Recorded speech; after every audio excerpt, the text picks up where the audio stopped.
Shoir, tarjimon, publitsist, jamoat arbobi Abdulla Oripov 1941 yil 21-martda Qashqadaryo viloyati Koson tumanidagi Nekoz qishlog'ida tug'ilgan. O'rta maktabni oltin bilan tamomlagandan keyin 1958 yili hozirgi O'zbekiston Milliy universitetining jurnalistika fakultetida o'qiydi.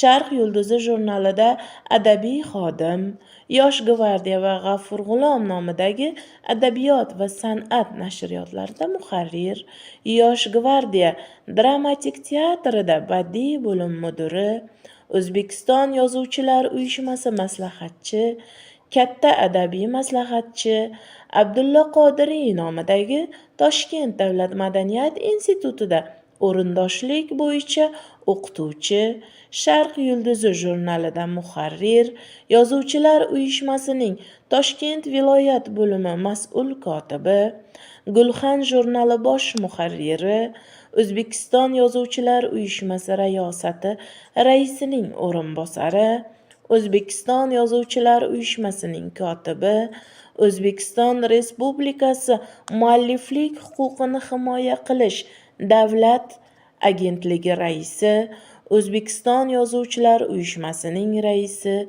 vazifalarida ishlab kelgan. 2009-yildan boshlab esa O'zbekiston Yozuvchilar uyushmasining faxriy raisi.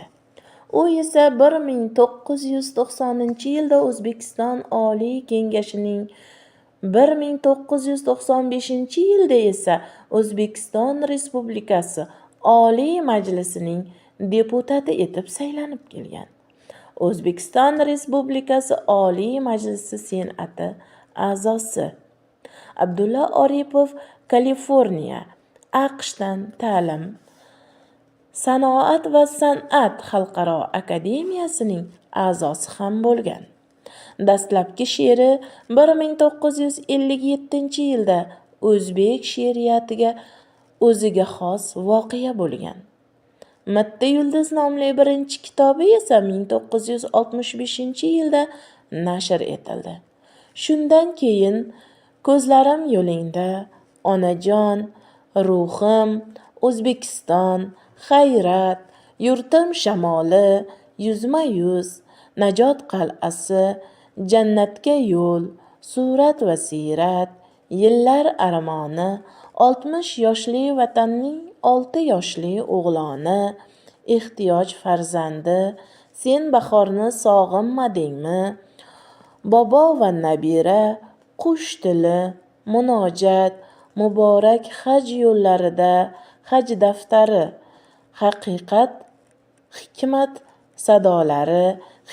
sadolari, Dunyo, ibodat, Sohibqiron, Saylanma kabi rang-barang bir-biridan qiziqarli to'plamlari va kitoblari chop etildi. O'zbekiston xalq shoiri Abdulla Oripov 2016-yilda vafot etgan. O'zbekiston xalq shoiri Abdulla Oripov 1994-yilda Abdulla Qodiriy nomidagi davlat mukofoti bilan, 1998-yilda esa O'zbekiston qahramoni yuksak unvonlari bilan taqdirlangan. Shoir